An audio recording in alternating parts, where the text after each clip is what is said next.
Nah, pada pembahasan kali ini banyak yang menanyakan apakah T-min pada hasil regresi itu hipotesisnya itu ditolak. Banyak yang menanyakan seperti itu.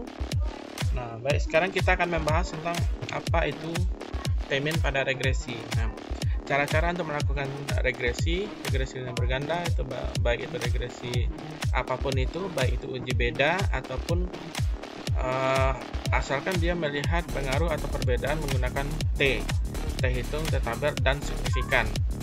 Nah, seperti itu. Nah, artinya gini, di sini kalau secara kasat mata, taruh ini adalah untuk sampel ke 25 dengan taruh signifikasi 0,05, taruh nilai T hitungnya, T tabelnya adalah sebesar sama dengan 2,064.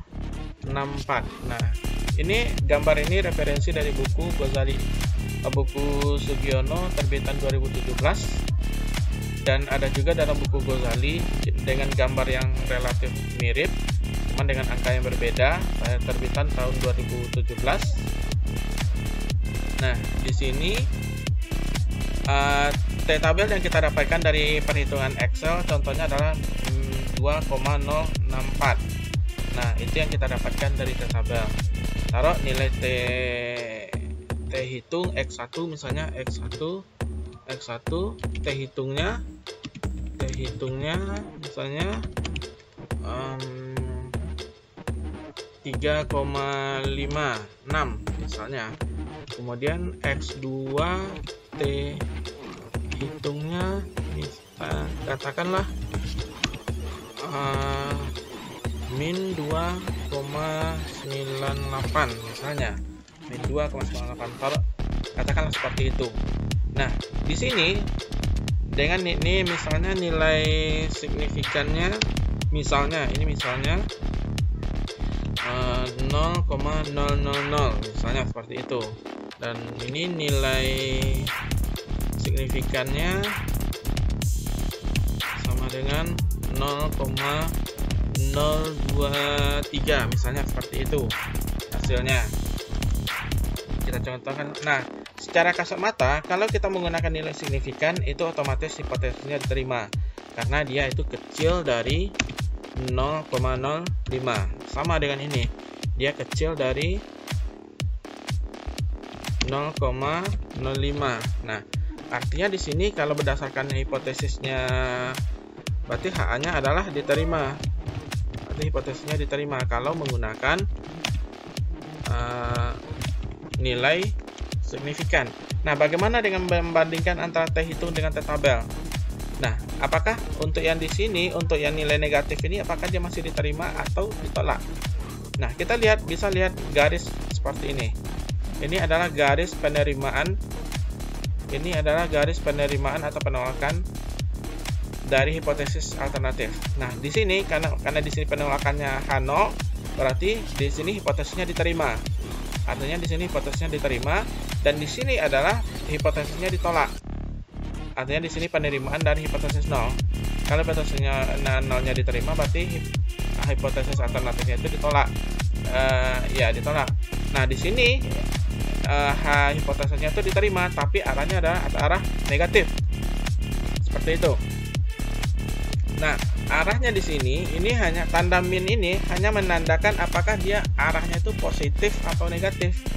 Nah, itu berdasarkan buku dari Ghazali Imam 2017 dan Sugiono 2017. Nah, di sini kita bisa lihat kalau 3,56 dibandingkan dengan 2,064. Nah, karena di sini kita meletakkan T tabelnya sebesar 2,064. Nah, berarti taruhnya di sini 2,064 itu secara positif. Nah, apabila nilai T hitungnya kita dapatkan negatif, maka dikasih di sini tanda min. Nah, di sini dikasih tanda min, maka dia diletakkan di sini. Nah, batas tengah ini adalah 0. Ini batas tengahnya 0. Oke, kita akan bahas dulu yang X1 karena pembahasannya akan berbeda.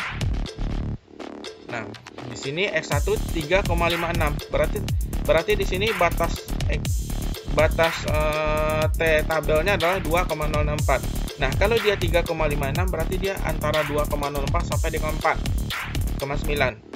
Nah, berarti di sini kalau nilainya itu adalah di sini mungkin 4,9 ini hanya batasan tertentu saja. Dia bisa sampai 30, bisa sampai 50, itu terserah dari perhitungannya. Ada yang nilai T hitungnya itu sampai 10 ada. Ada yang 6, 7, 8 ada. Nah, ini hanya batasan saja. Karena nilainya di sini adalah kecil, gitu. Kecil. Kalau mungkin nilainya besar, mungkin dia akan lebih besar lagi ke sininya. Gitu. Ini tidak dijadikan sebagai referensi yang dasar gitu.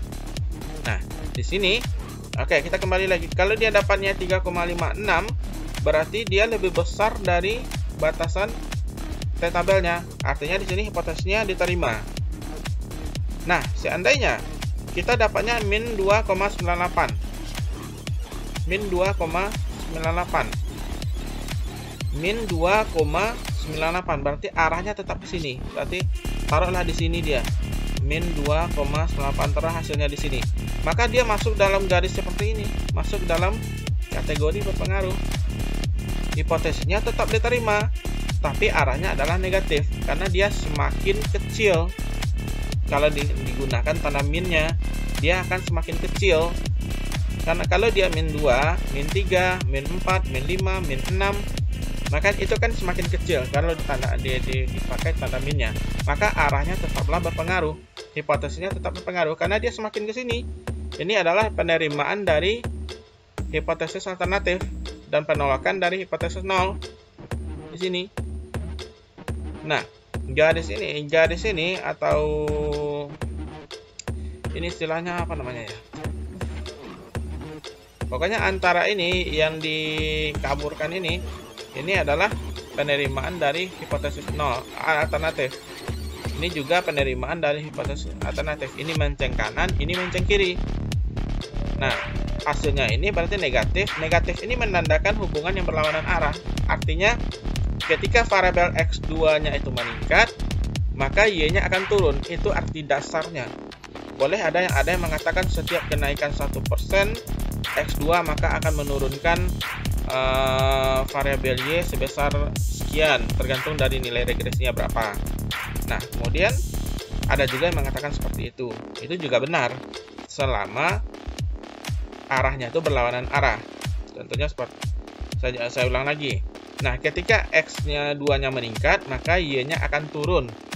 Itu yang arah negatif. Nah, kalau ada juga yang mengatakan setiap kenaikan 1% X2 maka akan menurunkan variabel Y sekian. Nah, itu tandanya negatif. Itu yang benar juga. Nah, ada juga yang mengatakan setiap kenaikan satu satuan X2 maka akan menurunkan variabel Y sebesar sekian satuan. Tergantung dari nilai regresinya berapa. Itu juga benar selama kalimatnya itu berlawanan. Karena tanda min ini menandakan arah yang berlawanan. Nah, begitu juga dengan nilai positif. Nah, positif itu artinya ketika variabel X1-nya meningkat, maka Y-nya juga ikut meningkat. Begitu juga sebaliknya, ketika Y-nya meningkat, X1-nya juga akan meningkat. Nah, ada juga yang mengatakan setiap kenaikan 1% X1 maka akan meningkatkan Y sebesar sekian-sekian. Ada juga yang mengatakan seperti itu. Nah, kemudian ada juga yang mengatakan ketika variabel X1-nya meningkat sebesar satu satuan, Y-nya juga akan meningkat sebesar sekian satuan. Juga ada seperti itu. Nah, dan itu sama-sama pengertian dalam hal hubungan yang searah. Nah, karena arahnya di sini ini menandakan hubungan searah, ini menandakan hubungan berlawanan arah. Jadi kalau tanda nilai T hitungnya negatif, itu bukan berarti hipotesisnya itu diterima atau ditolak. Bukan berarti hipotesisnya itu ditolak maksudnya. Tergantung dari berapa besar, semakin kecil dia. Nah, yang paling mudah itu abaikan tanda negatifnya. Itu yang paling mudah. Abaikan tanda negatifnya, maka dia akan sama seperti ini. Akan sama seperti ini dia. Nah, Tapi peletakannya kalau membuat kurva seperti ini, maka ditaruh di sini. Harus menggunakan tanda minnya. Artinya yang paling gampangnya itu adalah kriterianya itu apabila T hitung besar dari T tabel, kemudian min T hitung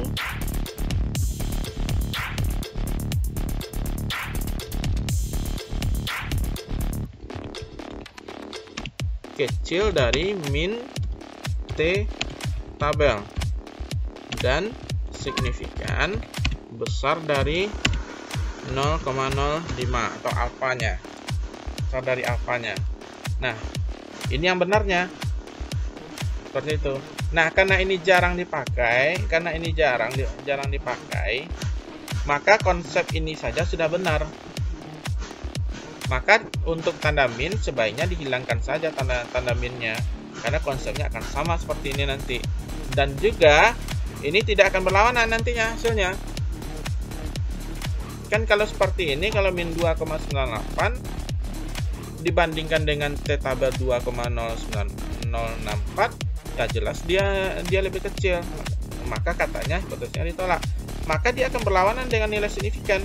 Nilai signifikannya 0,023 kecil dari 0,05. Maka hipotesisnya diterima. Maka mana yang mau kita pakai? Apakah diterima atau ditolak? Akan berbeda jadinya dengan konsep seperti itu, karena konsepnya itu keliru. Konsepnya yang benar itu seperti ini. Itu tadi bagaimana menjelaskan apakah pada nilai T hitung negatif itu hipotesisnya diterima atau ditolak. Dan jelas hipotesisnya diterima selama nilai signifikannya itu kecil dari 0,5. Itu yang paling gampang sekali. Seperti itu.